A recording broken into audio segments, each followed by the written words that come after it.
24। आज के लेक्चर में हम होम असाइनमेंट डिस्कस करेंगे एज यूजुअल। चैप्टर हमारा चल रहा है 6 प्रॉस्पेक्टस वाला, और फिर इसके बाद next concept publication and availability of prospectus और use of expert statement in prospectus, इसको डिस्कस करेंगे। लेकिन लेक्चर की तरफ चलने से पहले प्रीवियस टॉपिक में से कोई क्वेश्चन पूछना चाहते हो पूछ लीजिए। कॉपी प्रॉस्पेक्टस से रजिस्ट्रार बना दी तो ऐसा तो क्वालिटी लेवल 2 लगेगा। फिर ये जो ऑडिटर वैल्यू पड़ी थी कंपनी की। हाँ जी बिल्कुल। ये अगर प्रॉस्पेक्टस की कॉपी आपको पता है ऑन और before date of publication registrar को जमा करवानी पड़ती है, वरना पेनल्टी है एट लेवल 2। तो ये पेनल्टी लेवल 2 की क्या सेम होती है? बिल्कुल। देखिए 3 तरह की कंपनीज एक्ट में 3 तरह की पेनल्टी है। Penalty 1, level 1, level 2, level 3। ये जहां जहां लेवल 1 की पेनल्टी है ना वो सेम होगी। लेवल 1 की पेनल्टी और लेवल 2 की पेनल्टी में फर्क है, लेवल 2 की पेनल्टी और लेवल 3 की पेनल्टी में फर्क है। लेकिन अगर किसी एक चैप्टर में लेवल 1 की पेनल्टी है और किसी दूसरे चैप्टर में भी लेवल 1 की पेनल्टी है, वो सेम होगी। वो पूरे कंपनी पेनल्टीज को स्टैंडर्डाइज कर दिया गया है, ठीक है, वो सेम होगी। ठीक है जी। और कोई क्वेश्चन जी पूछिए जी।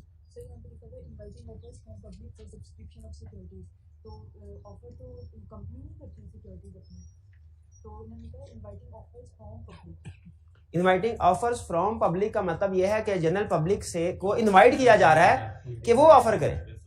इसमें असल में कैफ 4 का कंसेप्ट ये है कि जब कंपनी अनाउंस करती है ना कि आप हम शेयर्स इशू करना चाहते हैं, जो इंटरेस्टेड है वो हमें एप्लीकेशन सबमिट करवाएं। ये कंपनी की तरफ से इनविटेशन टू ऑफर है, और वो जो जनरल पब्लिक है उसकी तरफ से ऑफर है। अब कंपनी की मर्जी है, चाहे एक्सेप्ट करे चाहे ना करे, या कुछ को एक्सेप्ट करे कुछ को ना करे, ठीक है। इसीलिए उसने कहा इनवाइटिंग ऑफर मतलब जनरल पब्लिक ऑफर करेगी। जनरल पब्लिक होगी जो ऑफर करेगी, कंपनी ऑफर नहीं करेगी। लीगली जनरल पब्लिक ऑफर कर रही होती है, इसलिए उसने वर्ड यूज किया है inviting general public to inviting offers from general public to subscribe for shares जी। और भी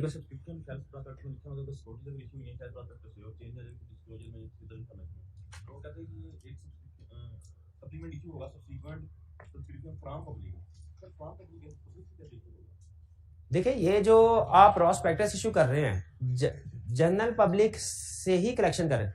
आप ये कह रहे हैं कि अगर हमने शेल्फ प्रॉस्पेक्टस की ऑप्शन यूज की, उसमें बाद में कोई अपडेट आ गया, डिस्क्लोजर चेंज हो गया, तो अब हमने नेक्स्ट जो जनरल पब्लिक से पैसे इकट्ठे करने हैं ना, उससे पहले जनरल पब्लिक को अपडेटेड डिस्क्लोजर बताना है।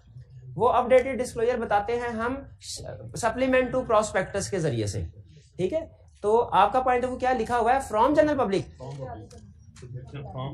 Subscription for subsequent. हाँ बिल्कुल, ये यही कह रहा है कि आपने बाद में अब डिस्क्लोजर को अपडेट होने के बाद जितनी भी सब्सक्रिप्शन जनरल पब्लिक से ऑब्टेन करनी है, जितने भी पैसे जनरल पब्लिक से, वो तब तक ऑब्टेन नहीं कर सकते जब तक अपडेटेड डिस्क्लोजर ना दे।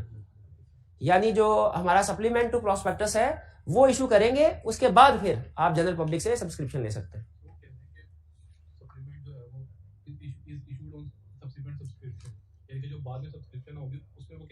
हाँ जी, बाद वाली सब्सक्रिप्शन के लिए ही इशू किया जा रहा है। मीनिंग का इससे क्या लग रहा है? मुझे जो इससे समझ आ रहा है ना वो ये आ रहा है कि जब डिस्क्लोजर चेंज होंगे तो उसके बाद सब्सिक्वेंट सब्सक्रिप्शन अगर करनी है आपने, तो पहले सप्लीमेंट इशू करें फिर सब्सक्रिप्शन कर सकते हैं। नहीं फ्रॉम नहीं, ये कंसेप्ट नहीं है कि वो जनरल पब्लिक सप्लीमेंट को इशू करेगी। नहीं, जनरल पब्लिक की जाने बला डिस्क्लोजर कौन सा चेंज हुआ है?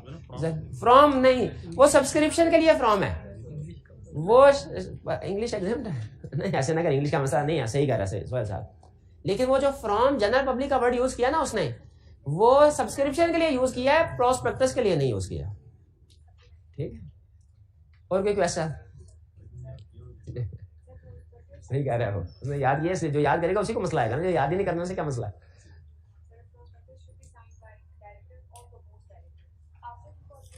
हाँ, उसे कहा है सब ये प्रॉस्पेक्टस साइन करेंगे डायरेक्टर्स या प्रपोज डायरेक्टर्स। तो अब बाज़ बात ऐसा होता है कि प्रॉस्पेक्टस साथ ही प्रिपेयर कर दिया गया होता है, अभी डायरेक्टर्स जो हैं उनकी अपॉइंटमेंट नहीं हुई होती। हाँ, बिफोर इनका वो प्रिपेयर कर चुके होते हैं। इसको रटा लगाए, ज्यादा डिटेल में ना जाए। हाँ, प्रपोज एवरी डायरेक्टर और प्रपोज डायरेक्टर रटा लगाना है, इसके ऊपर सोचना नहीं है आपने। अब बात आपकी ठीक है, उस वक्त तो इनकॉर्पोरेशन के बाद इशू होता है, पहले तो इशू हो ही नहीं सकता। उस वक्त तो सारे डायरेक्टर्स होंगे, लेकिन सम टाइम ऐसा होता है कि कुछ डायरेक्टर जो है वो प्रोविजनल बेसिस के ऊपर काम कर रहे होते हैं, ये उनका जिक्र कर रहा है जी। और कोई क्वेश्चन? बस चले आज के assignment. Question 1, under the provision of securities act 2000। अच्छा, शेयर्स के हवाले से, शेयर इशू के हवाले से हमारे जितनी भी रिक्वायरमेंट्स हैं, कुछ रिक्वायरमेंट्स लिखी हुई है कंपनीज एक्ट में और कुछ लिखी हुई है सिक्योरिटीज एक्ट 2015 में। खासतौर पे शेयर को इशू करने के हवाले से जो रेगुलेशंस हैं वो सिक्योरिटीज एक्ट में। तो अगर सिक्योरिटीज एक्ट 2015 आ जाए तो आपने परेशान नहीं होना, आपने रिक्वायरमेंट के ऊपर फोकस करना है, पूछ क्या रहा है और उसका आंसर क्या है वो आंसर देना है आपने। कह रहे हैं under the provision of company act no person shall make a public offer of securities. यहाँ पे पर्सन से मुराद कंपनीज है, पर्सन से मुराद ये ना समझेगा कोई इंडिविजुअल है। लॉ, हाँ, आर्टिफिशियल पर्सन, शाबाश। No person shall make a public offer of securities unless commission has approved the prospectus submitted by the issuer और ऑफरर ऑफ सिक्योरिटी। इशुअर और ऑफरर किसको कह रहे हैं? उस कंपनी को ही जो शेयर इशू कर रही है, जो शेयर ऑफर कर रही है। कह रहे हैं कोई भी नहीं अनलेस कमीशन ने उसको अप्रूव किया हुआ है। Discuss the exception to the above provisions of securities act. Exceptions क्या हैं इसकी? क्या एक्सेप्शन? वही जो हमने 5-6 एक्सेप्शंस पढ़ी थे। Private company, right issue, bonus issue, issues to members are there, employees are there, family members, state bank of Pakistan, शाबाश। ये सारी एक्सेप्शन लिखेंगे। अच्छा, 4 मार्क्स हैं, एक्सेप्शन शायद 6 हैं, तो मुझे 4 ही लिखनी चाहिए, 6 की 6 लिख दो। 6 की 6, कोई पता नहीं, मार्किंग सिम हो सकता है 0.75 पर पॉइंट हो, तो इसीलिए हमने कोशिश करें कि मैं बताया ना थोड़ा सा एक्स्ट्रा लिख देना बेहतर है। हाँ, 1 नंबर भी हो सकता है 1 पॉइंट का, लेकिन एग्जाम में क्या करें फिर, रिस्क पे खेले कि सेफ साइड में जाके खेले। 49 नहीं, सारे लिख देने चाहिए। Question 2, Board of Directors of Tanveer Limited, a listed company, has decided to invite general public for subscription of its securities and therefore intends to publish a prospectus. तो फैसला किया प्रॉस्पेक्टस पब्लिश करेंगे, बिल्कुल करना भी चाहिए। अगर जनरल पब्लिक से इकट्ठे, याद है वो एक प्राइवेट कंपनी आया करती थी, वो कहती थी मैंने 35 मिलियन जनरल पब्लिक से इकट्ठे करने हैं। हमने कहा भाई तेरी नहीं हैसियत। क्यों हैसियत नहीं है जनरल पब्लिक से पैसे इकट्ठे करने की? प्राइवेट है। हाँ, तो अब चूंकि पब्लिक है, पब्लिक कर सकती है, लेकिन पब्लिक के लिए रिक्वायरमेंट क्या है कि कमीशन से अप्रूवल लेनी पड़ेगी। Under the provisions of Securities Act 2015, advise the directors about time frame within which approval for the issuance of prospectus may be obtained and the time for which prospectus may remain valid after approval. 21 days. Approval कब लेनी चाहिए? 21 days before proposed date of publication. यहाँ पे proposed date समझ आ रही है? इरादा है, क्योंकि जाहिर है कमीशन अप्रूव करने में 2-4 दिन ऊपर नीचे कर सकता है, और जब अप्रूव हो गया उसके बाद 60 days from the date of approval, however this period may be extended by whom? Commission on the request of company. ठीक हो गया जी। ये 2 नंबर के साथ हमने दोनों चीजें से बता दी, टाइम फ्रेम भी बता दिया और वैलिडिटी भी, लेकिन वैलिडिटी पीरियड में सिर्फ 60 डेज नहीं बताया, पूरा कंसेप्ट है। एक्सटेंडेबल वाली ऑप्शन भी बताई, वो लाजमी हिस्सा है कंसेप्ट का। 2 नंबर के साथ भी लिख दे, पॉइंट करके लिख दे। 49। Question 3, explain whether the following decisions of company are in accordance with provisions of Securities Act 2015. A prospectus has been submitted to commission for approval and at the same time company has decided to issue it to general public. Approval से पहले तो नहीं कर सकते, approval के बाद कर सकते हैं, ठीक है। वैलिडिटी पीरियड है 60 डेज, अप्रूवल के बाद तो कर सकते हैं, अप्रूवल से पहले। Second, prospectus was approved by commission on January 23, 2000. Company could not circulate due to some unavoidable reasons, and now company has decided to issue it on April 9, 2000. Time गुजर चुका है, जनवरी 23, फरवरी, मार्च, हाँ, तो चूंकि 60 डेज गुजर चुके हैं, अब प्रॉस्पेक्टस इशू नहीं हो सकता। क्या करना पड़ेगा? एक्सटेंशन ऑब्टेन करनी पड़ेगी कमीशन से। क्लियर? चलिए, पहले में भी उसने गलत डिसीजन, दूसरे में भी उसका, लेकिन दूसरे में फिर भी ऑप्शन है, एक्सटेंशन ली जा सकती है। कोई प्रॉब्लम? चलिए, इसको हम करते हैं अब क्लोज और आज के कंसेप्ट की तरफ चलते हैं। फर्दर ये प्रॉस्पेक्टस वाले बात को हम आगे लेके चलेंगे। प्रॉस्पेक्टस वाली बात क्या है? ये बंद कर दी, क्लोज कर दी। एक मिनट, नहीं।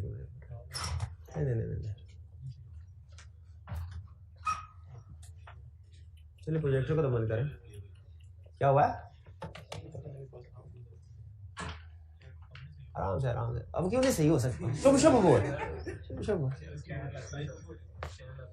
चैनल ठहरे, अभी करते हैं, पास कीजिएगा लेक्चर। अच्छा, ये एक स्टूडेंट ने क्वेश्चन पूछा है, क्वेश्चन है ये नॉन बैंकिंग फाइनेंस कंपनी के हवाले से। वो प्रॉस्पेक्टस की डेफिनेशन में उसने दो एक्सेप्शंस दिए हैं। तो उसमें एक ये भी है कि अगर कोई certificate non banking finance company certificate of investment issue करे या सर्टिफिकेट डिपॉजिट, तो वो प्रॉस्पेक्टस नहीं है। असल में non banking finance companies bank नहीं होती, लेकिन बैंक की तरह की कंपनीज होती हैं। फाइनेंस कंपनी पैसों का लेन देन कर रही होती है। तो ये अगर कोई सर्टिफिकेट ऑफ इन्वेस्टमेंट यानी जनरल पब्लिक से पैसे लेके उनके बदले में उन्हें कोई सर्टिफिकेट इशू कर दे कि आपने हमें 10 लाख रुपए जमा करवाए हैं, 1 महीने के बाद आपको हम इनके ऊपर 10% पर एनएम के लिहाज से इंटरेस्ट पे करेंगे और प्रिंसिपल अमाउंट भी रीपे कर देंगे, ये सर्टिफिकेट ऑफ इन्वेस्टमेंट या डिपॉजिट कहलाता है। क्योंकि ये भी इनका रूटीन का बिजनेस होता है, डेली नेचर का, तो इसलिए इसके ऊपर भी प्रॉस्पेक्टस के रूल अप्लाई नहीं होंगे। जो सर्टिफिकेट ऑफ इन्वेस्टमेंट या certificate deposit non banking finance company issue करेगी, सर्टिफिकेट इन्वेस्टमेंट का मतलब क्या, असल में ये जो नॉन बैंकिंग फाइनेंस कंपनी होती है चेक बुक इशू नहीं कर सकती। तो ये जब कोई इनके पास पैसे जमा करवाता है ना, तो उन पैसों को निकलवाने के लिए चेक बुक इशू नहीं करते, बैंक्स करते हैं, लेकिन non banking finance company cheque book issue नहीं करती। ये एक सर्टिफिकेट इशू कर देती हैं जो इस बात का सबूत होता है कि इनके पास पैसे जमा करवाए गए हैं। इसे सर्टिफिकेट ऑफ इन्वेस्टमेंट या डिपॉजिट कहते हैं। नहीं, ये डेबिट क्रेडिट कार्ड भी इशू नहीं करते, ठीक है। ये जो डे टू डे ट्रांजैक्शंस होती है ना कंज्यूमर की, ये बैंक डील करते हैं, सिर्फ non banking finance company deal करते हैं। अच्छा, अब इसके बाद आगे चलते हैं। नेक्स्ट हमारा कंसेप्ट तो कुछ हो रहा है, लेकिन फिलहाल हम ये एक कंसेप्ट स्टडी कर लेते हैं प्रॉस्पेक्टस का। हमने कल ये स्टडी किया था कि प्रॉस्पेक्टस के अंदर हर वो इंफॉर्मेशन होगी जो इन्वेस्टर के लिए जानना जरूरी है। एग्रीड? अच्छा, प्रॉस्पेक्टस में कुछ चीजें ऐसी भी होती हैं जो कि किसी थर्ड डायरेक्टर्स की तरफ से नहीं, किसी थर्ड पार्टी की तरफ से सर्टिफाई हो जाएं तो उनके ऊपर रिलायबिलिटी बढ़ जाती है, रिलायबिलिटी क्रेडिबिलिटी बढ़ जाती है। जैसे इसकी एक छोटी सी एग्जांपल आपके सामने रखता हूं। ICAP ने भी अपनी बुक में एग्जांपल दी, कंसेप्ट के लिए अच्छी है। कि फर्स्ट कीजिए टीवी पे टूथपेस्ट का एड चल रहा है। अगर तो वो टूथपेस्ट का एड कोई भी आम पर्सन जो नाच गाने वाले होते हैं ये आए और नाच गा के आपको कहीं देखे कितने मेरे अच्छे दांत और ये वगैरह वगैरह वगैरह, एक ऑप्शन ये है। एक उन्होंने स्टेटमेंट दी। एक दूसरी ऑप्शन, दूसरी तरफ कोई डॉक्टर आया, उसने आपको बताया, अपना इंट्रोडक्शन कराया, मैं डॉक्टर हूं, इस जगह पे प्रैक्टिस करता हूं, इतने साल से मैं डेंटिस्ट के तौर पे मेरा एक्सपीरियंस है और मैंने इस टूथपेस्ट को अपने पेशेंट पे टेस्ट किया है, उनसे फीडबैक लिया है और इसे इफेक्टिव पाया है। ये दो स्टेटमेंट है। किस स्टेटमेंट में नॉर्मल पर्सन जो है उनकी रिलायंस बढ़ेगी? नॉर्मल पर्सन बोला था इसलिए पहले नहीं, नॉर्मल बोला मेरे भाई, आप ना बोले। हाँ, तो सेकंड वाइज इस पे रिलायंस, क्योंकि वो डॉक्टर अपनी फील्ड का एक्सपर्ट है। तो जब कभी कोई टेक्निकल मैटर हो उस पे डायरेक्टर्स जो कि आम जनरल नॉलेज रखने वाले लोग हैं, हो सकता है डायरेक्टर्स नॉर्मली स्पेशलिस्ट तो नहीं होते किसी चीज के, जनरल नॉलेज बिजनेस का उनके पास होगा, लेकिन जैसे फर्स्ट कीजिए कोई प्रॉपर्टी अकाउंटिंग की एग्जांपल लेते हैं। आपने कोई प्रॉपर्टी बाय की, कंपनी ने, प्रॉपर्टी 3 साल के बाद उसकी मार्केट वैल्यू डबल हो गई। अब लेकिन आप फाइनेंशियल स्टेटमेंट में कॉस्ट मॉडल अप्लाई किया हुआ है, उसको फाइनेंशियल स्टेटमेंट में आप कॉस्ट में ही इंक्लूड करेंगे। लेकिन प्रॉस्पेक्टस इशू करते हुए क्या आपको जनरल पब्लिक को यह बता देना चाहिए कि आपके पास ऐसी प्रॉपर्टी है जिसकी वैल्यू डबल हो गई है और ये आपकी एक अच्छी इन्वेस्टमेंट स्ट्रेटजी की इंडिकेशन है? ये बता देना चाहिए। अगर खुद से आप बताएंगे तो शायद जो डायरेक्टर्स हैं, शायद जनरल पब्लिक उस पर एतबार ना करे, वो ये अपनी तारीफें खुद ही कर रहे हैं। लेकिन अगर कोई प्रॉपर्टी वैल्यूअर आ गया और उसने इस स्टेटमेंट को सर्टिफाई कर दिया तो क्या रिलायंस बढ़ नहीं जाएगी? क्यों भला? क्योंकि वो जो एक्सपर्ट है, वो जो थर्ड पार्टी है, वो अपनी फील्ड का एक्सपर्ट है, उसकी स्टेटमेंट पे रिलायंस ज्यादा होती है। शर्त यह है कि वो इंडिपेंडेंट हो, उसका डायरेक्टर के साथ कोई लेना देना ना हो, कोई इंटरेस्ट ना हो। अगर कंपनी का डायरेक्टर ही फर्ज कीजिए एक्सपर्ट भी है ना और वो स्टेटमेंट दे रहा है तो फिर भी जनरल पब्लिक रिलाई नहीं करेगी, हालांकि वो एक्सपर्ट चाहे क्यों ना हो। क्यों नहीं रिलाई करेगी? क्योंकि उसका अपना इंटरेस्ट है, वो इंडिपेंडेंट नहीं है। इसीलिए ये जो कंसेप्ट एक्सपर्ट, ये है कंसेप्ट सिंपल, बहुत सिंपल कंसेप्ट, छोटा सा कंसेप्ट है, लेकिन ICAP का फेवरेट कंसेप्ट है, कई दफा पूछा उसने। वो ये कि क्या कभी प्रॉस्पेक्टस में अगर कोई ऐसी स्टेटमेंट इंक्लूड की जाए जो कि किसी टेक्निकल मैटर से रिलेट करती हो तो उसके ऊपर किसी एक्सपर्ट की रिपोर्ट होनी चाहिए कि नहीं होनी चाहिए? ये मैं आपसे पूछता हूँ, क्या किसी एक्सपर्ट की रिपोर्ट होनी चाहिए? बिल्कुल होनी चाहिए, बिल्कुल होनी चाहिए। अब ये टॉपिक हमें ये समझाएगा कि एक्सपर्ट कौन होता है और अगर उसकी कोई स्टेटमेंट प्रॉस्पेक्टस में इंक्लूड करनी है उसकी कंडीशंस क्या हैं। ये एक्सपर्ट वाला लर्निंग ऑब्जेक्टिव हमें क्या बताएगा? अगर प्रॉस्पेक्टस में कोई टेक्निकल मैटर हो तो उसको वेरीफाई कौन कौन कर सकता है, एक्सपर्ट कौन कौन हो सकता है? ठीक है, उसकी लिस्ट हमें बताएगा। ये ऐसे एक्सपर्ट्स की लिस्ट, देखें दुनिया में एक्सपर्ट इन फील्ड के अलावा भी फील्ड के हैं, लेकिन हम फोकस कर रहे होंगे सिर्फ प्रोस्पेक्टस के ऊपर। हम सिर्फ उन एक्सपर्ट्स को एक्सपर्ट की डेफिनेशन में शामिल करेंगे जिनकी स्टेटमेंट प्रोस्पेक्टस में इंक्लूड हो सकती है। वरना अगर इस लिस्ट को देखें, डॉक्टर भी एक एक्सपर्ट होता है लेकिन वहां पे नहीं आ रहा, उसका फाइनेंशियल स्टेटमेंट के साथ कोई ताल्लुक ही नहीं है। तो एक्सपर्ट में कौन कौन लोग शामिल होंगे ये लिखेंगे और समझेंगे, और फिर इसके बाद क्या समझेंगे हम कि अगर एक्सपर्ट की कोई स्टेटमेंट प्रोस्पेक्टस में इंक्लूड होने जा रही है तो किन किन कंडीशंस को पूरा करना है। पहली चीज, एक्सपर्ट में कौन कौन शामिल है? Valuer, property valuer, lawyer, legal cases भी होते हैं ना, फाइनेंशियल स्टेटमेंट डिस्क्लोज करते हैं, अकाउंटिंग में पड़ा होगा, और ये लीगल केसेस प्रोस्पेक्टस में भी इंक्लूड करना जरूरत है। इंजीनियर की क्या जरूरत पड़ती होगी? कोई प्रोजेक्ट के ऊपर कमेंट करना, उसकी फिजिबिलिटी के ऊपर, उसकी लाइफ के ऊपर, मशीनरी की लाइफ बतानी है, ठीक है, उसकी प्रोडक्शन कैपेसिटी बतानी है कितनी है, इसके लिए इंजीनियर्स होते हैं। बैंक तो डील कर रहे होते हैं, पहला काम ही कंपनी को स्टार्ट करते हैं, बैंक अकाउंट खुलवाते हैं। बैंकर्स की तरफ से भी स्टेटमेंट किसी लोन की टर्म्स एंड कंडीशन के ऊपर, कंप्लायंस के ऊपर। सिक्योरिटी एडवाइजर्स कि जैसे वो हमें एडवाइस करते हैं कि हमें कब और कितने शेयर्स जो हैं वो इशू करने चाहिए, पैसे कैसे इकट्ठा करना चाहिए, सिक्योरिटी एडवाइस। अकाउंटेंट या any other person with appropriate authority. आगे अच्छा, ये उसने एग्जांपल दे दी कंसेप्ट समझाने के लिए। फिर उसने कहा चूंकि प्रैक्टिकल लाइफ में और भी कोई हो सकता है ऐसी सिचुएशन आ जाए जिसमें कंपनी को किसी के अलावा किसी एक्सपर्ट की जरूरत पड़े, तो उसने बैलेंसिंग डेफिनेशन भी लिख दी। क्या कि एनी अदर पर्सन जिसके पास एप्रोप्रिएट अथॉरिटी हो और उसकी स्टेटमेंट प्रोस्पेक्टस में इंक्लूड करनी हो तो वो भी एक्सपर्ट की डेफिनेशन में शामिल होगा। एक्सपर्ट की डेफिनेशन में कौन कौन लोग शामिल होंगे फिर से बताइए जरा? वैल्यूअर,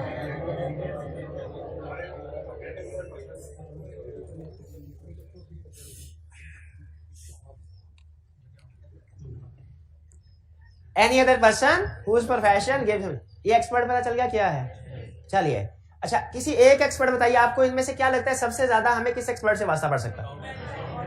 लॉयर से, इंजीनियर, ठीक है। चलिए ये वैसे आपसे जजमेंटल क्वेश्चन पूछा। Next, condition if prospectus include statement by expert. अगर किसी स्टेटमेंट की तरफ से अगर किसी एक्सपर्ट की तरफ से कोई स्टेटमेंट प्रोस्पेक्टस में इंक्लूड की जानी है, उसकी शराइत क्या है? सबसे पहली और सबसे बड़ी शर्त, वो इंडिपेंडेंट हो। अगर वो इंडिपेंडेंट नहीं तो उसकी स्टेटमेंट इंक्लूड नहीं। क्या कंपनी का शेयर होल्डर इंडिपेंडेंट है? कंपनी का डायरेक्टर इंडिपेंडेंट है? Promoter, subscriber, member, chief executive, directors, ये इंडिपेंडेंट नहीं है, ठीक है, जो बगैर दबाव के काम कर सके। तो एक्सपर्ट को क्या होना चाहिए? पहली कंडीशन। दूसरा, एक्सपर्ट ने रिटन कंसेंट दी हो कि जी सर मैं तैयार हूं, आप मेरी इस स्टेटमेंट को अपने प्रोस्पेक्टस में इंक्लूड कर लें, इस स्टेटमेंट को प्रोस्पेक्टस में इंक्लूड कर लें। बाजू का जैसे फर्ज कीजिए मैं अभी भाईजान से कहूं इधर आके हमें कोई कंसेप्ट समझा दीजिए, तो दो ऑप्शन, एक कैमरा की रिकॉर्डिंग हो रही है, दूसरी ऑप्शन कैमरा की रिकॉर्डिंग नहीं हो रही। तो जब कैमरा की रिकॉर्डिंग हो रही होगी ना, ये थोड़ा सा घबरा जाएंगे, नेचुरल है कि कहीं कोई गलती ना हो जाए। और अगर कैमरा की रिकॉर्डिंग नहीं हो रही होगी तो फिर भी थोड़ा सा घबराएंगे, लेकिन इतना नहीं कि चलो गलती होगी भी ही तो क्लास के अंदर ही रहेगी, ठीक है, बाकी स्टूडेंट्स भी गलती करते हैं। लेकिन अगर रिकॉर्डिंग हो गई, यूट्यूब पे वीडियो अपलोड, तो वो गलती सारी दुनिया को पता चल जाए।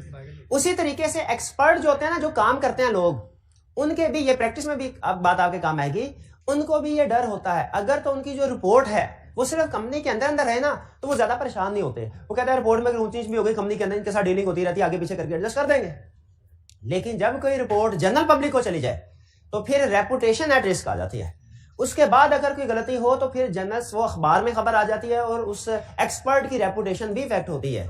इसीलिए जरूरी होता है कि जब आपने किसी एक्सपर्ट की रिपोर्ट को प्रोस्पेक्टस में इंक्लूड करना है ना, आम रूटीन में भी एक्सपर्ट को यूज करती रहती है कंपनी, लेकिन अगर प्रोस्पेक्टस में उसके स्टेटमेंट को इंक्लूड करना है तो आपने उसे रिटन कंसेंट ऑब्टेन कर लेनी है कि भाईजान आप इजाजत दीजिए कि आपका नाम हम अपने प्रोस्पेक्टस में इंक्लूड कर लें। इसीलिए लाने का उसे रिटन कंसेंट जरूर ले लो। और फिर इसके बाद ये रिटन कंसेंट लेके हम क्या प्रोस्पेक्टस के साथ लगाएंगे या अपने पास रख लेंगे? अपने पास रख लेंगे। प्रोस्पेक्टस में कंसेंट की कॉपी नहीं लगाएंगे, लेकिन एक स्टेटमेंट लिख देंगे कि हमें कंसेंट मिल चुकी है, ये लिख देना काफी है। Mention in prospectus that consent has been obtained and expert has not withdrawn. Expert has not withdrawn का मतलब है बात ऐसा होता है कि एक्सपर्ट पहले कंसेंट दे देता है, बाद में जब काम शुरू होता है उसे पता चलता है काम तो मेरी पहुंच से बाहर है, तो फिर वो क्या करता है, कंसेंट को विड्रॉ कर सकता है। ठीक है, तो हमने प्रॉस्पेक्टस में कंसेंट को नहीं साथ अटैच करना, क्या करना बल्कि स्टेटमेंट लिखनी है कि expert has given consent and has not withdrawn the consent. Expert वाली बात समझ आ गई? इसमें कोई सिंपल ऐसा कंसेप्ट, ना कोई डेट, ना टाइम, ना अप्रूवल, कुछ भी नहीं, सिर्फ ये एक्सपर्ट की डेफिनेशन और उसके 3 कंडीशंस। 3 थी कि 2 थी? 3 कंडीशन। इंडिपेंडेंट हो, कंसेंट दे और प्रॉस्पेक्टस में मेंशन करें कि कंसेंट ऑब्टेन कर ली है और विड्रॉ नहीं की गई। जी, उसको जब वो स्टेटमेंट देगा प्रोस्पेक्टस के अंदर प्रोडक्ट से रिलेटेड, तो सर वहां पे उसको उसके अगेंस्ट रिकमेंडेशन या कंसीडरेशन भी मिलेगी, तो इंडिपेंडेंस से उसके साथ कॉम्प्रोमाइज होगी। क्वेश्चन इनका ये है, ये एक्सपर्ट आपने कहा सर ये इंडिपेंडेंट होना चाहिए, लेकिन जब ये एक्सपर्ट प्रॉस्पेक्टस में स्टेटमेंट दे रहा है तो उसने उसको चेक भी किया होगा ना, वो कह रहा है प्रॉपर्टी की वैल्यू है 50 मिलियन, तो उसने वैल्यूएशन की होगी, उसके पैसे उसे मिले होंगे, तो क्या वो इंडिपेंडेंट रहा? स्टिल वो इंडिपेंडेंट रहा, क्योंकि वो कंपनी का फुल टाइम एम्प्लॉय नहीं बना, वो कंपनी का कंसल्टेंट ही है, तो वो इंडिपेंडेंट ही है, प्रोफेशनल है ना, एक्सपर्ट है ना, वो इंडिपेंडेंट ही है। ठीक है, हाँ, ये उस वाली एग्जांपल के साथ, वो टीवी एड वाली एग्जांपल के साथ मिक्स ना करें। वो इंडिपेंडेंट होंगे तो पैसों से गर्ज, पैसे दे जो मर्जी करा ले, वो कहते यार यही काम है हमारा, ये वो नहीं है, ये एक्सपर्ट है। ये नहीं है कि आप इसे कहेंगे यार पैसे डबल कर दे देते हैं, वैल्यूएशन 100 मिलियन कर लो। एक्सपर्ट को पता है मेरी मार्केट में रेपुटेशन है, मेरी सर्विसेज जो है एक्यूरेसी की वजह से लोग मेरे पास वैल्यूएशन करवाने आते हैं, वो ज्यादा पैसे की वजह से गलत काम करने में कभी नहीं मानेगा। इसीलिए एक्सपर्ट को अगर आपने रेम्यूनरेशन दी भी है, वो इंडिपेंडेंट है, बायस नहीं होता। क्लियर? हाँ, इंडिपेंडेंट कब नहीं रहेगा? जब वो एम्प्लॉय होगा इंडिपेंडेंट नहीं रहेगा, जब वो मेंबर होगा, जब वो प्रमोटर होगा, सब्सक्राइबर होगा, इंडिपेंडेंट नहीं रहेगा। ठीक है, बाकी जो काम उसने किया है वो उसका हक है, वो उसको पैसे उसके अदा करने हैं, वो पैसे फीस उसकी अदा करने से इंडिपेंडेंस में फर्क नहीं पड़ता। जी, प्रॉस्पेक्टस इशू होने के बाद कंसेंट विड्रॉ कर ले, कोई फर्क नहीं पड़ता, अब जो होना था हो गया, तीर कमान से निकल गया, अब वापस प्रॉस्पेक्टस पब्लिश हो गया, अब वापस नहीं आएगा। पहले जहां सोया हुआ था अभी सोया रहे उधर जाके, पहले आके कंसेंट विड्रॉ करनी तो करवाता। प्रॉस्पेक्टस इशू होने के बाद कंसेंट विड्रॉ नहीं की जा सकती, पहले की जा सकती। और क्या क्वेश्चन? चलिए अब चलते हैं हम अपने, अब प्रॉस्पेक्टस सारा फाइनल हो गया, उसमें अगर एक्सपर्ट की स्टेटमेंट ऐड करनी थी वो भी ऐड हो गई, एक्सपर्ट की स्टेटमेंट ऐड करनी थी अगर, अब क्या करें इस प्रॉस्पेक्टस का? पब्लिश कर दें। पब्लिश का मतलब क्या होता है? न्यूज़पेपर में पब्लिश करवाना। शाबाश, वो भी चीजें हम स्टडी करेंगे। तो अभी हम ये स्टडी करेंगे कि प्रॉस्पेक्टस पब्लिश कैसे करना है, और पब्लिश करने के साथ साथ और किन जगहों पे अवेलेबल करना है। अखबार में तो आएगा ही आएगा, और किन जगहों पे अवेलेबल करना है, और पब्लिक सब्सक्रिप्शन कब स्टार्ट करनी है।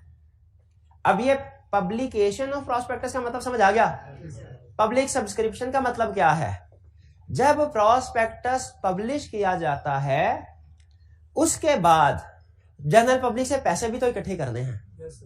क्या पैसे इकट्ठे करने की कोई टाइम लिमिट होनी चाहिए कि नहीं? क्वेश्चन ये है कि हाँ, ये टाइम लिमिट ना टू अर्ली हो कि लोग प्रॉस्पेक्टस पढ़ ही ना सके और अंधाधुंध अप्लाई करना शुरू कर दें, ना ही टू लेट हो कि कहीं ऐसा ना हो कि इंफॉर्मेशन ही ऑब्सोलीट हो जाए, प्रॉस्पेक्टस एक्सपायर हो जाए। तो एक रीजनेबल टाइम होगा, ये ध्यान में रखिएगा। उस रीजनेबल टाइम में कंपनी खुद डिसाइड करेगी वो टाइम क्या है। लॉ ने रेंज बता दी है कि 60 दिन से पहले प्रॉस्पेक्टस अप्रूव हो जाए ना, तो वो आपने प्रॉस्पेक्टस अप्रूव होने के बाद 60 दिन के अंदर अंदर उसे पब्लिश करना है। अब पब्लिश करने के बाद पब्लिक सब्सक्रिप्शन करनी है ना। नेक्स्ट टॉपिक है, देखिए, step number 1 approval, step number 2 publication या issue, step number 3 public subscription. ये 3 स्टेप्स हैं। ठीक है, तो आज हम स्टडी करेंगे, अप्रूवल की बात कल कर ली थी, आज तो 2 बातें करनी है, पब्लिकेशन की करनी है और सब्सक्रिप्शन की करनी है। ठीक है, पहली चीज पब्लिकेशन, प्रॉस्पेक्टस को पब्लिश कहां किया जाएगा? एक इंग्लिश अखबार में, एक उर्दू अखबार में। जो कि डेली होना चाहिए। और आगे एक और भी लिखा होगा, हैविंग वाइड सर्कुलेशन या नेशन वाइड सर्कुलेशन। ठीक है, लिखा हुआ है कि हैविंग वाइड सर्कुलेशन इन डेली। वो पहले लिखा होता था लॉ, ओरिजिनल लॉ में लिखा हुआ है कि आपने एक इंग्लिश एंड है, एक उर्दू, एक इंग्लिश और एक उर्दू। ठीक है, गोरों के गुलाम रहे ना इतना अरसा, हाँ, हम उनको मिस करते हैं। ठीक है, तो हाँ, तो उनको मिस करने का वो नहीं, हमें मिस करते हैं, तो बुलाते नहीं है कभी। हाँ, हम काफी ऐसे चले खैर। तो इसीलिए डॉक्यूमेंटेशन जो होती है ना हमारी, या जो ऑफिशियल कम्युनिकेशन, वो उर्दू के साथ साथ इंग्लिश में भी होती है। तो इंग्लिश में भी कुछ लोग इंग्लिश समझते होंगे, उर्दू नहीं समझते होंगे, कुछ उर्दू समझते होंगे, इंग्लिश नहीं समझते होंगे। तो उन्होंने कहा दोनों के लिए अखबार में आपने प्रोस्पेक्टस पब्लिश करवा देना। किसी एक इंग्लिश न्यूज़पेपर का नाम बता दें, और किसी एक द न्यूज, और किसी एक उर्दू का बता दें, जंग। ठीक है, एक्सप्रेस भी है शायद, दुनिया भी है। किसी भी एक जो इंग्लिश और उर्दू न्यूज़पेपर में प्रोस्पेक्टस छपवाना है। क्लियर? अच्छा, प्रोस्पेक्टस के ना प्रैक्टिकली 150-200 सफ़े होते हैं। वो अगर अखबार में छपवाए ना तो पता चले अखबार ही 20 सफ़ों का हो गया, जो पहले 12 सफ़ों का होता था, और न्यूज़ ही है नहीं। तो इसीलिए अखबार में छपवाने के लिए उन्होंने एक राय दी है, क्या, चाहे फुल फॉर्म में छपवाएं चाहे अब्रेज फॉर्म में। अब्रेज फॉर्म का मतलब क्या है, मुख्तसर कर दें, समराइज्ड फॉर्म में। ठीक है, तो प्रोस्पेक्टस पब्लिश होगा, कहां पब्लिश होगा, वन इंग्लिश एंड के और एंड वन उर्दू, डेली के वीकली डेली न्यूज़पेपर। और यह फुल फॉर्म में होगा या ब्रिज फॉर्म में, दोनों में से कोई भी, फुल या ब्रिज। ज्यादातर अब्रिज फॉर्म में ही होता है अखबार में। अब्रिज फॉर्म का मतलब समरी फॉर्म, कि प्रोस्पेक्टस के सेलिएंट फीचर्स अहम बातें बता दें, डिटेल ज्यादा ना बताएं।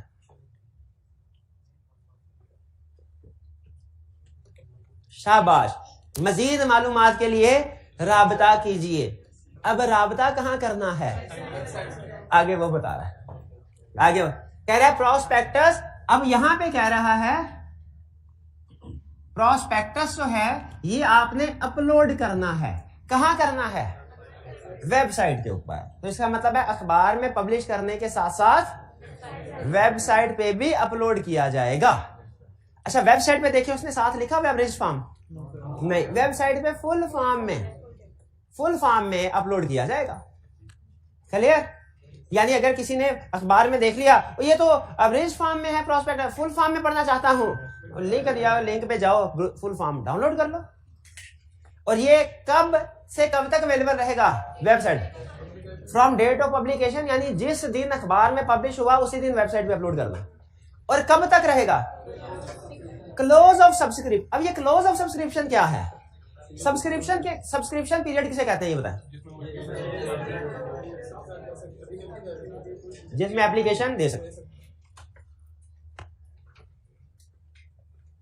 अच्छा, मुझे ये बताइए कि अगर पीसीबी की तरफ से क्रिकेट मैच फाइनल हो गया, अप्रूवल हो गए, ठीक है, कजाफी में मैच होगा, और उन्होंने कहा जी टिकटें फरोख्त होंगी 25 मार्च से लेके 28 मार्च तक, 25 मार्च से लेके 28 मार्च तक।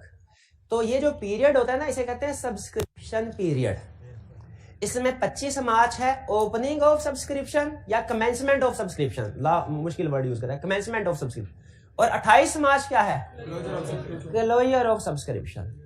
25 ओपनिंग या कमेंसमेंट ऑफ सब्सक्रिप्शन, और 28 क्या है, क्लोजर ऑफ सब्सक्रिप्शन। ठीक है। अच्छा, एक स्टूडेंट कहने लगा कि सर हमारे पास तो महीना 2 महीना होता है, हम इस टाइम पीरियड को बढ़ा के हफ्ता 20 दिन क्यों नहीं कर देते। तो इसका जवाब ये है, अब बढ़ाना तो दूर की बात, अगर आप इस टाइम पीरियड को कम करना चाहें ना तो वो भी कर सकते हैं। वो क्यों भला, खुद बताइए। अगर मैच की टिकट्स ओपन हो 25 को और मैच हो पाकिस्तान इंडिया का, और फल यानी फेवरेट है, कंपनी है फेवरेट इन्वेस्टर्स की, और हो भी फाइनल, तो जिस दिन सब्सक्रिप्शन ओपन होगी कितने अरसे में फुल्ली सब्सक्राइब हो जाएगी, with in a few minutes.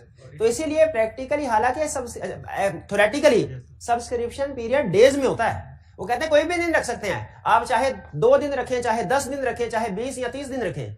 लेकिन मैंने प्रैक्टिकली जितना भी देखा है, प्रैक्टिकल एक्सपीरियंस, वो जो सब्सक्रिप्शन पीरियड होता है ना, वो 2 से 3 4 दिन, इससे ज्यादा मैंने नहीं देखा। होता होगा कोई, मैंने नहीं देखा। और इवन ये पहले दिन ही सब्सक्रिप्शन पूरी हो जाती है, पहले दिन ही।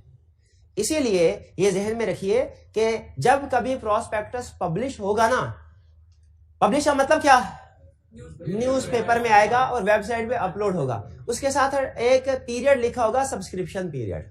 सब्सक्रिप्शन पीरियड का मतलब क्या है कि कितने दिन से लेके कितने दिन तक आप शेयर्स खरीदने के लिए अप्लाई कर सकते। वो नॉर्मली 2-3 दिन होते हैं, लेकिन चूंकि अखबारों में खबरें पहले से आ चुकी होती हैं कि कंपनी शेयर्स को ऑफर करने जा रही है, बहुत पहले से एनालिस्ट खबर बता देते होते हैं, इन्वेस्टर पहले से तैयार बैठा होता है, वो पहले दिन ही सारी सब्सक्रिप्शन कर देता है। तो 2 दिन भी अगर मिल जाए ना, वो सफिशिएंट है, ये ज़हन में रखिएगा, ठीक है, पब्लिक सब्सक्रिप्शन के लिए। लेकिन पब्लिक सब्सक्रिप्शन का पीरियड और अप्रूवल का वैलिडिटी पीरियड डिफरेंट है। हाँ जी, वो था कितने अरसे में प्रॉस्पेक्टस पब्लिश कर सकते हैं। अच्छा, एक चीज ध्यान में रखिए, जिस दिन आपने प्रॉस्पेक्टस पब्लिश कर दिया ना, फिर वैलिडिटी पीरियड का कंसेप्ट खत्म हो गया। जिस दिन प्रॉस्पेक्टस पब्लिश कर दिया, वैलिडिटी पीरियड का कंसेप्ट खत्म, क्योंकि वैलिडिटी पीरियड का कंसेप्ट आपको यह बताता है प्रॉस्पेक्टस पब्लिश कब करना है। पब्लिक सब्सक्रिप्शन अलग कंसेप्ट है। पब्लिक सब्सक्रिप्शन क्या होगी ये आपको कमीशन अप्रूवल से पता नहीं चलेगा। असल में ना 2-3 मिलते जुलते कंसेप्ट है, स्टूडेंट उनको इकट्ठा कर देते हैं। कंसेप्ट क्या, पहला प्रॉस्पेक्टस की अप्रूवल। देखिए तरतीब से चलना है। स्टेप नंबर 1, कंपनी ने प्रॉस्पेक्टस भिजवाया कमीशन को। भिजवाना कब है, 21 दिन पहले। फिर इसके बाद जब अप्रूवल हो गई, वो अप्रूवल वैलिड कितने से, 60 डेज प्लस एक्सटेंशन अगर हो। अच्छा, ये है approval for issuance publication of prospectus 60 दिन के अंदर। जिस दिन फर्ज कीजिए 40वें दिन प्रॉस्पेक्टस पब्लिश हो गया, अब ये वैलिडिटी पीरियड का कंसेप्ट इररेलेवेंट हो गया। अब कंसेप्ट आगे क्या चलेगा कि भाई पब्लिश करवाया है तो सब्सक्रिप्शन पीरियड क्या है, कब से स्टार्ट कर। सब्सक्रिप्शन के लिए भी लॉ ने पीरियड दिए, और ये सबसे अहम है आज के लेक्चर में, सबसे अहम कि पब्लिक सब्सक्रिप्शन स्टार्ट होगी कब, पब्लिश करने के 7 दिन बाद और 30 दिन से पहले पहले, 7 to 30 डेज। पब्लिक सब्सक्रिप्शन कब स्टार्ट होगी, कम से कम 7 दिन बाद और ज्यादा से ज्यादा 30 दिन पहले। 7 दिन का टाइम क्यों दे रहे हैं, ताकि वो प्रॉस्पेक्टस तसल्ली से पढ़ ले। 30 दिन की लिमिट क्यों लगा रहे हैं, ताकि इंफॉर्मेशन ऑब्सोलीट ना हो जाए, बहुत ज्यादा पुरानी ना हो जाए। क्लियर हो गया। अच्छा, ये 2 जगहों के ऊपर तो प्रॉस्पेक्टस अवेलेबल है। किन 2 जगहों के ऊपर, अखबार में पब्लिश करवा दिया, वेबसाइट। इसके अलावा भी कुछ जगहों पे प्रॉस्पेक्टस अवेलेबल कर, जैसे हज की दरखास्तें होती है ना, वो अखबार में भी खबर आ जाती है, और वो इनके जो वेबसाइट है उसके ऊपर भी फॉर्म। लेकिन बैंकर्स के पास भी फॉर्म होते हैं, नेशनल बैंक या जो भी गवर्नमेंट ने नॉमिनेट किया है। उसी तरह प्रॉस्पेक्टस अखबार में पब्लिश हो गया, वेबसाइट पे भी अपलोड हो गया, क्या कुछ और जगह पे भी अवेलेबल होना चाहिए? वो किन जगह पे अवेलेबल होना चाहिए? कंपनी का रजिस्टर्ड ऑफिस पे। अच्छा, ये रजिस्टर्ड ऑफिस है, कुछ लोग समझते हैं रजिस्ट्रार ऑफिस लिखा है, ये रजिस्ट्रार, हाँ, कंपनी का रजिस्टर्ड जो मेमोरेंडम। स्टॉक एक्सचेंज पे भी प्रॉस्पेक्टस रखा जाएगा, क्योंकि ज्यादा इन्वेस्टर स्टॉक एक्सचेंज में मौजूद होगा, इधर इन्वेस्टर मौजूद होगा, इधर उसने सबमिट करा, इसलिए हर फैसिलिटेशन सेंटर पे कंपनी ने प्रॉस्पेक्टस। बैंकर्स के पास है शेयर रजिस्ट्रार, जिसके पास एप्लीकेशन आनी है, याद है। बैलेटर्स, ओवर सब्सक्रिप्शन के केस में बैलेटिंग पता है ना, अगर जितने शेयर इशू करने हैं उससे ज्यादा की एप्लीकेशन आ जाए तो कुरानदाजी कंपनी को खुद करनी चाहिए, ताकि अपने अपने फेवरेट बंदे को देखे, इंडिपेंडेंट पर्सन को, वो बैलेटर कहलाता है, बैलेटिंग। फिर क्रेडिट रेटिंग एजेंसी, जो कंपनी की क्रेडिट रेटिंग करती हैं कि कंपनी की हिस्ट्री क्या है, क्या इनकी हिस्ट्री अच्छी है या बुरी, क्रेडिट रेटिंग समझते हैं ना। तो ये इन लोगों या इन प्लेसेस पे भी प्रॉस्पेक्टस अवेलेबल करना है। क्लियर जी। और लास्ट में कंसेप्ट है कि अगर आपने प्रॉस्पेक्टस में कोई टर्म्स लिख दी ना, किसी कॉन्ट्रैक्ट के बारे में जिक्र कर दिया, तो अब उस कॉन्ट्रैक्ट को आप टर्म्स को वेरी नहीं कर सकते जब तक शेयर होल्डर से अप्रूवल ना ले लें, ये सॉरी कमीशन से अप्रूवल ना ले लें। टर्म्स नॉट टू वेरी, कहीं ऐसा ना हो धोखा देने के लिए आपने गलत टर्म्स बता दी हो प्रॉस्पेक्टस में, ठीक है, और बाद में आप वेरी करने की कोशिश, ऐसा नहीं होगा। और एडवर्टीजमेंट आपने तब करनी है जब प्रॉस्पेक्ट आप पब्लिश कर चुके हों। ठीक है, कह रहा है company shall not issue an advertisement announcing A public offer security unless prospectus has been published and advertisement gives an address in Pakistan from where prospectus can be obtained। बात बात ऐसा होता है ना, कंपनीज ने मार्केट में product होती नहीं है, एडवर्टीजमेंट चला देते हैं कि कस्टमर आए भाग दौड़े मार्केट में हाहाकार मचे कि प्रोडक्ट किधर है।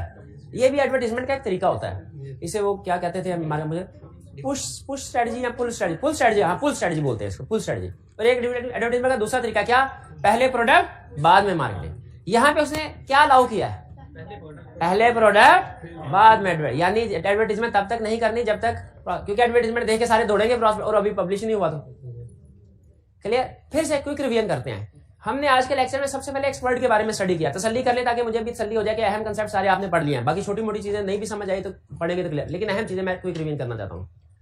प्रॉस्पेक्टस के कंटेक्स्ट में हमने ये पढ़ा कि सम टाइम किसी एक्सपर्ट की स्टेटमेंट हमने प्रॉस्पेक्टस में इंक्लूड करनी होती है। एग्रीड।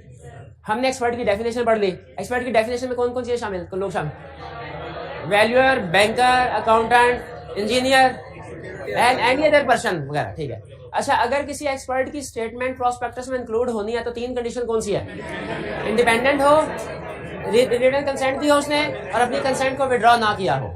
फिर इसके बाद हमने स्टडी किया प्रॉस्पेक्टस की पब्लिकेशन के हवाले से। यहाँ पे थोड़ा ध्यान से क्वेश्चन की रिक्वायरमेंट को पढ़ के आंसर करना है। पहला क्वेश्चन, जब प्रॉस्पेक्टस अप्रूव हो गया कमीशन की तरफ से, कितने अरसे में पब्लिश करवाना है, आर एक्सटेंडेड पीरियड। अच्छा, जब पब्लिश करवाना है हमने, किस जगह पे पब्लिश करवाना है, 1 Urdu and 1 English newspaper having daily circulation in full form और अब्रिज फॉर्म। क्या न्यूज़पेपर के अलावा भी कुछ जगहों पे अवेलेबल करना है, वेबसाइट पे अपलोड करना है, कम से कम तक full from date of publication till closing of subscription list, till closing of सब। और इसके अलावा किन जगहों पे अवेलेबल करना है, registered office, stock exchange, banker, बैलेटर, क्रेडिट रेटिंग एजेंसी वगैरह वगैरह। ठीक है, फिर इसके बाद next concept, prospectus available, sufficient copies available करनी है free of charge. Free of charge, free of charge का मतलब क्या होता है, यानी इन जगहों पे ये जो प्रॉस्पेक्टस मौजूद होगा फ्री में मिलेगा आपको। और जब प्रॉस्पेक्टस पब्लिश कर दिया, पब्लिश करने के बाद सब्सक्रिप्शन कब स्टार्ट करनी है, डेट ऑफ पब्लिकेशन के 7 दिन बाद और 30 दिन से पहले पहले। अच्छा, इस सेंटेंस को उसने थोड़ा सा मुश्किल अल्फाज में लिखा है, लेकिन इसका मतलब यही बनता है कि जिस दिन आपने प्रॉस्पेक्टस पब्लिश किया, पब्लिक सब्सक्रिप्शन उसके 7 दिन के बाद और 30 दिन से पहले पहले स्टार्ट होगी। क्लियर जी। और फिर छोटे छोटे एडवर्टाइजमेंट वाला कंसेप्ट आ गया। और terms not to vary, terms not to vary का मतलब क्या है कि अगर आपने कोई कॉन्ट्रैक्ट किया हुआ है तो प्रॉस्पेक्टस इशू होने के बाद उसको चेंज करना है, तो क्योंकि प्रॉस्पेक्टस को कमीशन ने अप्रूव किया हुआ है, उसके पास तो पुराना टर्म्स होगी। नहीं, सप्लीमेंट जरूरी नहीं है, अगर वेरी होता है अप्रूवल लेनी है।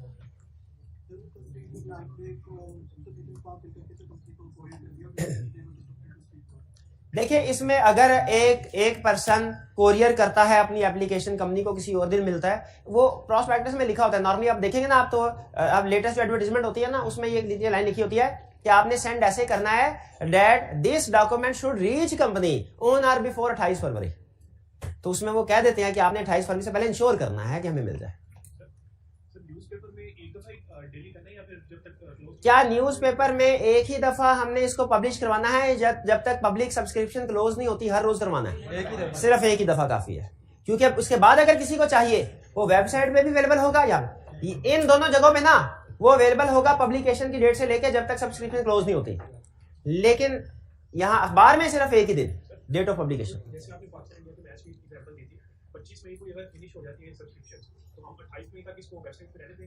अगर सब्सक्रिप्शन 25 तक ही हो जाती है तो हम स्टिल 28 फरवरी को रहने देंगे, क्योंकि जो मैंने मैच वाली एग्जांपल दी है ना और जो शेयर वाली एग्जांपल में थोड़ा सा फर्क है। फर्क सुन लें, मैच वाली एग्जांपल में अगर टिकट खत्म हो जाए ना तो सबको पता होता है मुझे टिकट मिली है, मुझे नहीं मिली। लेकिन इस वाली एग्जांपल में पता नहीं होता। और ओवर सब्सक्रिप्शन हो जाए ना तो इसमें फाइफो मेथड नहीं लगता कि जिसमें पहले बल्कि वो इकट्ठा करके बैलेटिंग करते हैं। तो इसीलिए अगर पहले ही दिन सब्सक्रिप्शन पूरी हो भी जाए ना, स्टिल सब्सक्रिप्शन पीरियड पूरा करना होता है। बैलेटिंग के लिए। शाबाश। Okay question. अच्छा, इस असाइनमेंट जो आज का लेक्चर है इसकी होम असाइनमेंट बहुत ही अहम है। इसमें कुछ केस स्टडीज ऐसी हैं जिनमें डेज वो आपसे चेक करवाता है, डेज वाला कंसेप्ट, ये लाजमी करना है आपने। चलिए आज का लेक्चर यहाँ खत्म करते हैं। अल्लाह हाफिज़।